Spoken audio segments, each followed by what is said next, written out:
El Señor esté con ustedes. Proclamación del Santo Evangelio según San Mateo.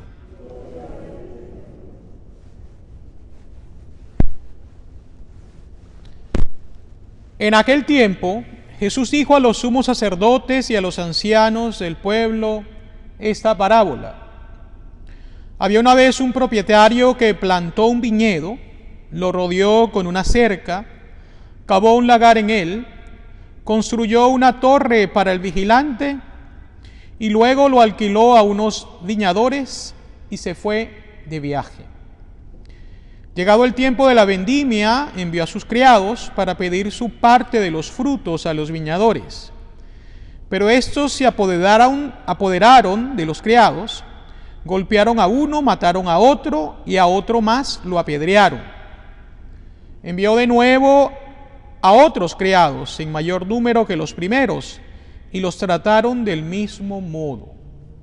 Por último les mandó a su propio hijo pensando: a mi hijo lo respetarán. Pero cuando los viñadores lo vieron, se dijeron unos a otros: este es el heredero, vamos a matarlo y nos quedaremos con su herencia. Le echaron mano, lo sacaron del viñedo y lo mataron. Ahora, díganme, cuando vuelva el dueño del viñedo, ¿qué hará con esos viñadores? Ellos le respondieron: dará muerte terrible a esos desalmados y arrendará el viñedo a otros viñadores que le entreguen los frutos a su tiempo. Entonces Jesús les dijo: ¿no han leído nunca en la Escritura: la piedra que desecharon los constructores es ahora la piedra angular? Eso es obra del Señor y es un prodigio admirable. Por esa razón les digo que les será quitado a ustedes el reino de Dios y se le dará a un pueblo que produzca sus frutos. Palabra del Señor.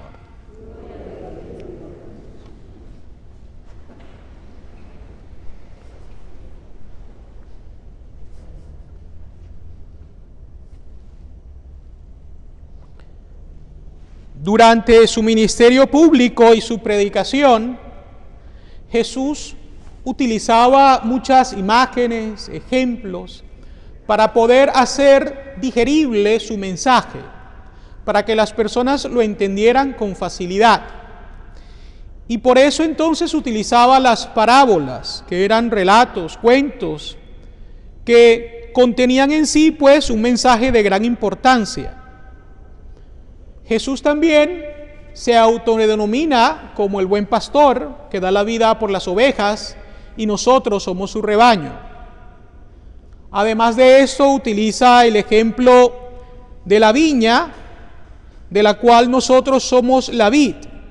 Mientras estamos unidos a la viña, tenemos vida, pero si nos arrancamos de Dios, nos separamos de Él, entonces morimos.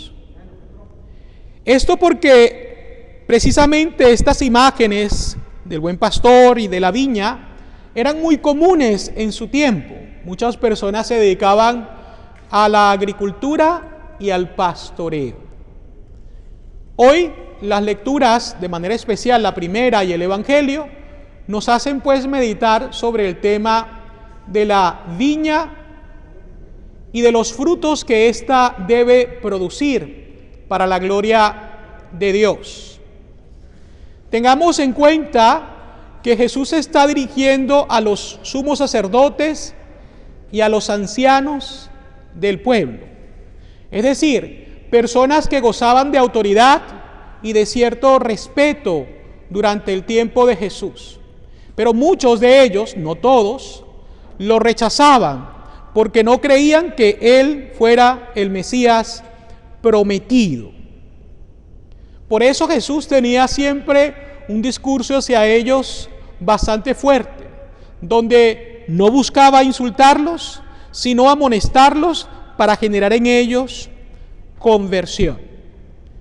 Y Jesús decide poner pues este ejemplo, esta parábola, diciendo que un propietario de un viñedo confía esa tierra a unos hombres para que la trabajen, produzcan frutos y después le den al propietario lo que es justo, lo que le pertenece. Obviamente el dueño de esta viña es Dios. Los trabajadores a los cuales se les alquila la viña somos nosotros. Y los frutos, las uvas que se producen en esa viña, son pues nuestras buenas acciones, nuestros actos de amor hacia Dios y hacia el prójimo, por medio de los cuales crecemos en santidad y eventualmente esperamos alcanzar la gloria eterna del cielo. Ahora bien, lo que sucede, según el relato de Jesús, es que estos hombres, dejándose llevar por la ambición, deciden robar los frutos que le pertenecen al dueño de la viña. No conforme con eso, golpean a los que él envía a cobrar y también llegan a asesinar al hijo del dueño de la viña. Ahora bien, este mensaje tiene una gran profundidad, porque Jesús lo que quiere enseñar es precisamente que Dios ha enviado profetas a lo largo de los años para anunciar, denunciar y renunciar. Muchos de ellos fueron incluso asesinados, fueron perseguidos. Y por último, Dios, en su gran misericordia, envía a Jesús, el Salvador, el cual es asesinado y muere en la cruz para resucitar al tercer día.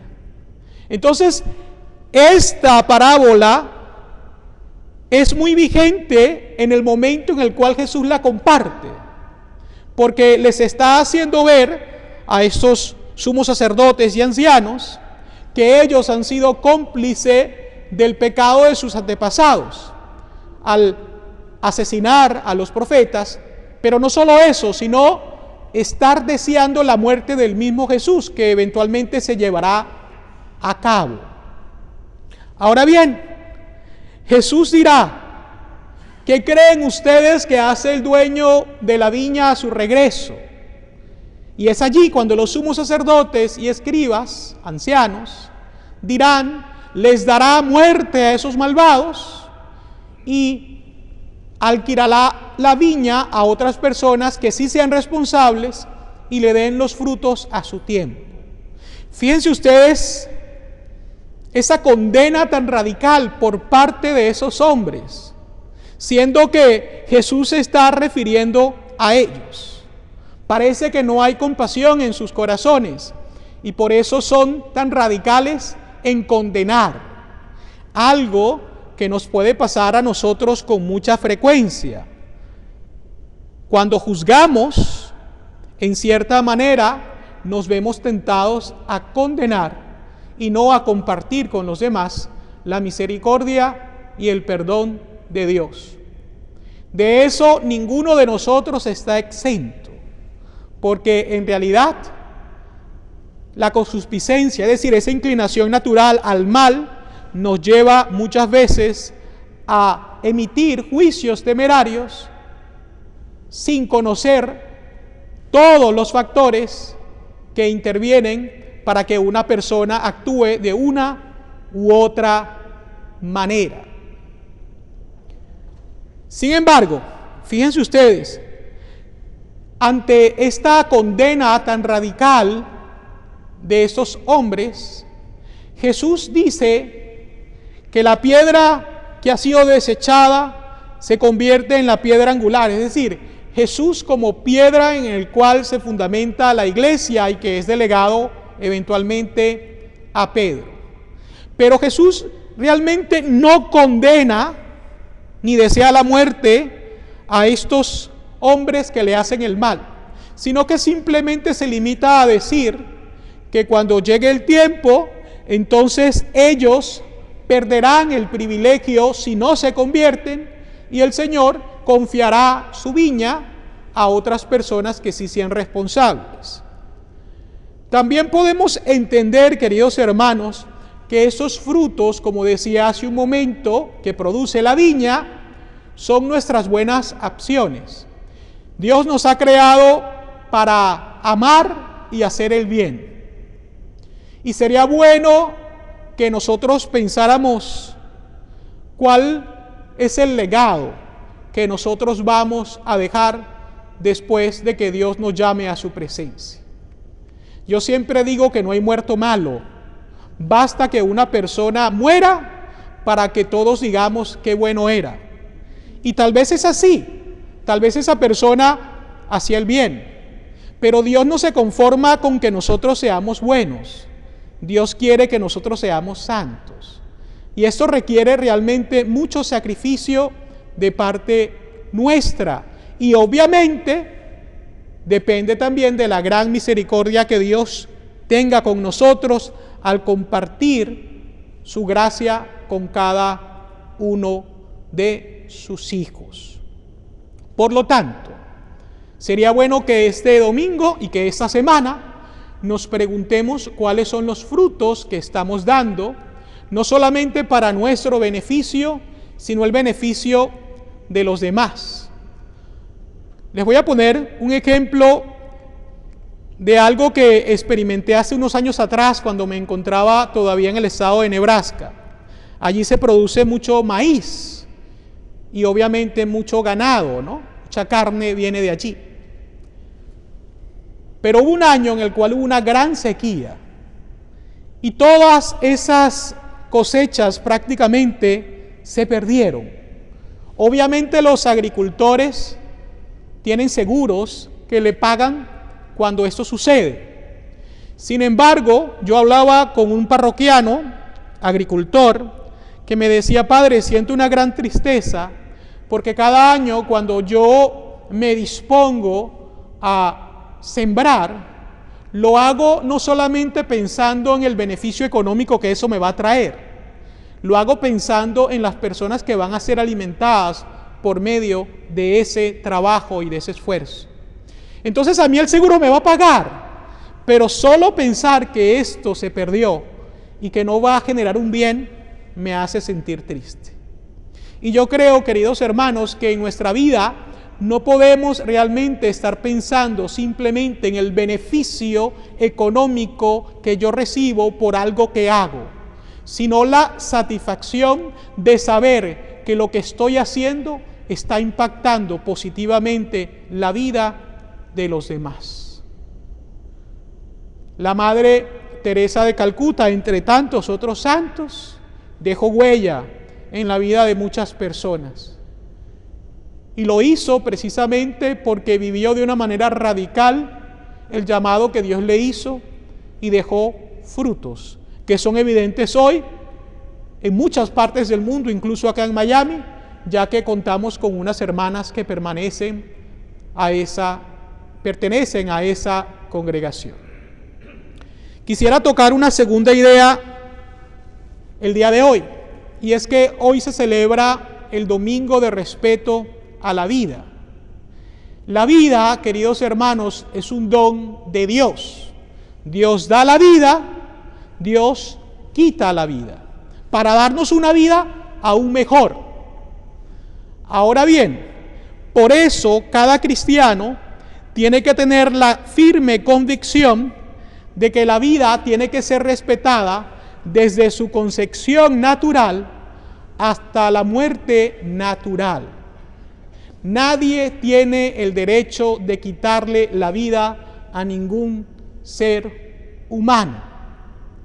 Nosotros debemos cuidar de nuestra vida, pero también cuidar de la vida de los demás. Ahora bien, cada cristiano debería ser provida. Y cuando hablo de provida, no me refiero simplemente a ser pronacimiento.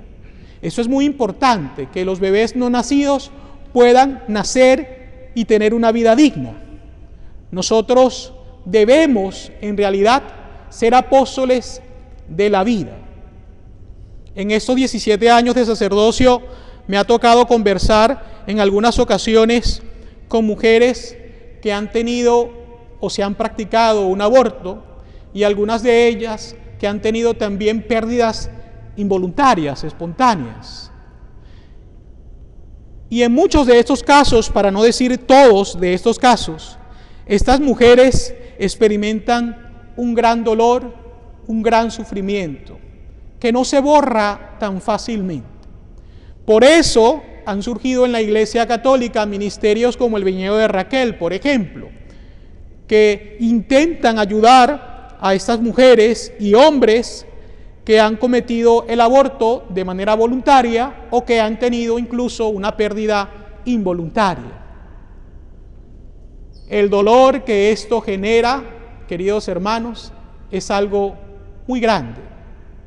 Y fíjense que suele suceder algo.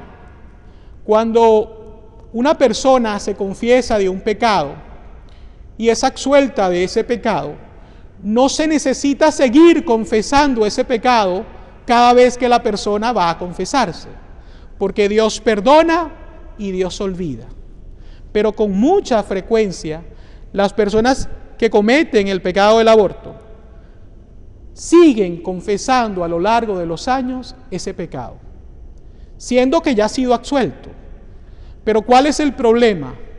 No es tanto dudar del perdón de Dios o la misericordia de Dios, es que muchas veces ellos mismos no se perdonan el pecado cometido. Y es por esto que, repito, genera un gran dolor. Ahora bien, vamos a avanzar un poquito en ese discurso, porque debemos entonces también darnos cuenta, y por eso decía que no debemos ser solo pro nacimiento, sino pro vida hasta la muerte natural, que esos niños que nacen tienen que vivir una vida digna, en el cual se les respeten sus derechos, se les dé amor, que puedan compartir la alegría de ser hijos de Dios, y que en la etapa adulta, independientemente de sus capacidades, puedan también gozar del respeto que todo ser humano merece, simplemente por el hecho de haber sido creado a imagen y semejanza de Dios. Y por último, llegamos a la etapa de la vejez, o la tercera edad, como también se le puede decir. Aunque saben que hay 4 etapas de la vida del ser humano, ¿no?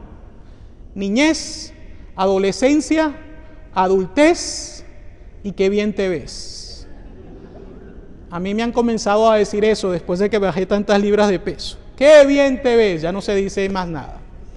Pero en realidad, los adultos, y especialmente aquellas personas vulnerables, necesitan recibir de parte nuestra un trato digno, respetuoso, teniendo en cuenta de que si hoy nosotros estamos aquí, es porque muchas de estas personas han hecho un gran esfuerzo para que nosotros podamos disfrutar hoy de los frutos en nuestro mundo actual.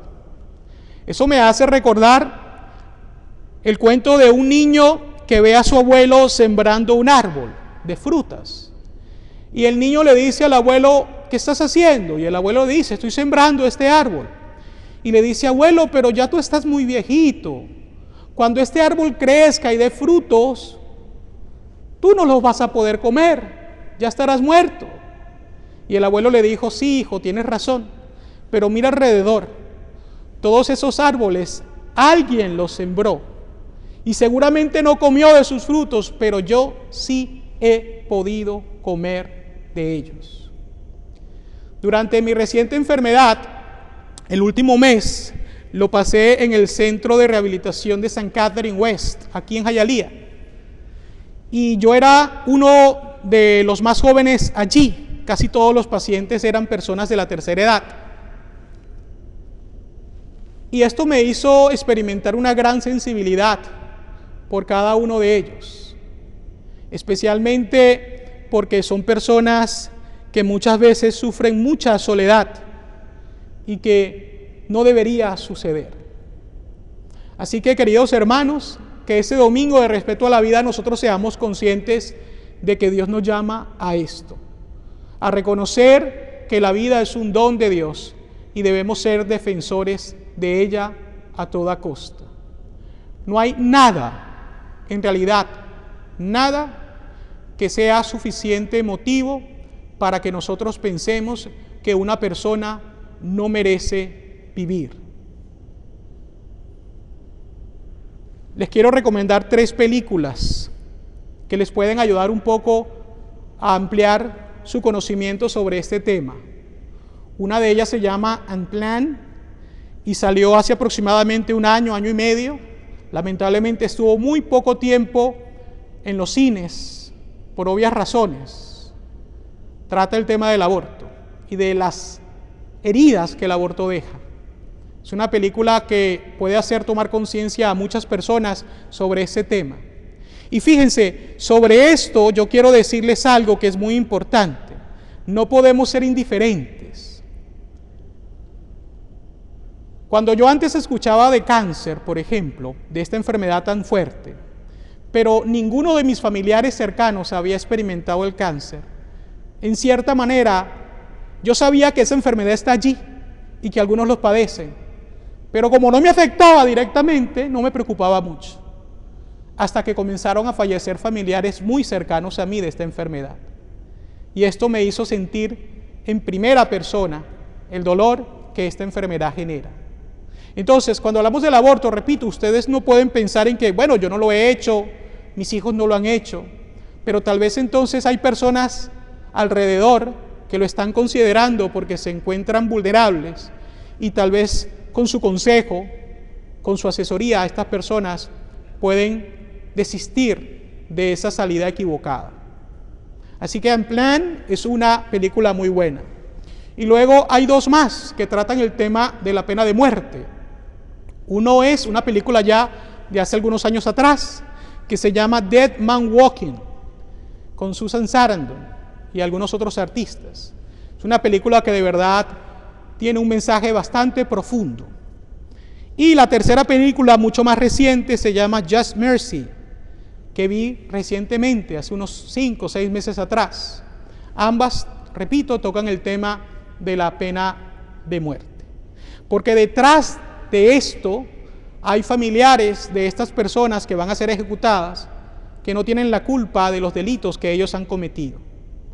Y también cabe la posibilidad de que algunas de estas personas que hoy están en death row o en espera de esas sentencias sean también inocentes. Entonces, repito, todo esto nos puede ayudar a ampliar nuestros conocimientos sobre ese tema. Y por último, y muy breve, hoy celebraríamos el día de San Francisco de Asís, por ser 4 de octubre. Sin embargo, al ser domingo, el domingo tiene precedencia. Pero no quiero dejar de pronunciar al menos unas breves palabras sobre este gran santo del siglo XII, que nació en Italia, en la región de Umbria, y que le tocó vivir en un tiempo muy difícil de la iglesia, donde había una gran crisis interna. Pero él no se salió de la iglesia para tirarle piedras ni para condenarla, sino que sintió el llamado de Dios a fundar una orden mendicante, la orden franciscana, que volviera a las raíces del cristianismo, viviendo la pobreza evangélica y el gozo del anuncio del evangelio. Y el bien que hizo San Francisco de Asís y que han hecho los franciscanos a lo largo de los años en el mundo entero es muy grande y es algo que no se puede negar. Ellos se han diseminado por diferentes continentes precisamente para llevar la buena nueva del evangelio. San Francisco de Asís es el patrono de Italia, pero es también un santo al cual se le relaciona mucho con la ecología, precisamente por su gran amor a la naturaleza y también a los animales. Y por eso durante el 4 de octubre, el día de San Francisco, se suelen bendecir los animales, que son también creación de Dios y que nos pueden dar también, en cierta manera, mucho afecto. Que nosotros seamos compasivos también con los animales. Las mascotas de manera especial, repito, dan mucho cariño y nos hacen compañía. Y por eso debemos estar agradecidos con Dios. Que vivamos pues el Evangelio de manera radical, siguiendo el ejemplo de San Francisco de Asís. Y simplemente termino diciendo esto. Un día San Francisco le dijo a uno de los frailes: prepárate porque vamos a salir a predicar. El fraile se preparó, unos versículos bíblicos tal vez, y cuando salieron a caminar por Asís, no hablaron con nadie, simplemente caminaban. Y cuando regresaron al monasterio, el fraile, un poco desilusionado, le reclamó a San Francisco: dijiste que íbamos a ir a predicar y no lo hicimos. Y San Francisco le dijo: claro que lo hicimos, porque nuestra sola presencia, nuestro testimonio, es una manera efectiva de predicar. Porque las palabras, queridos hermanos, muchas veces se las lleva el viento. Pero como yo me comporto en el día a día con los demás, eso puede tener una gran repercusión positiva en la vida del prójimo. Que sigamos pues el ejemplo de San Francisco, que nos invita pues a amar, a hacer el bien y a dar gloria a Dios en todo momento. Así sea.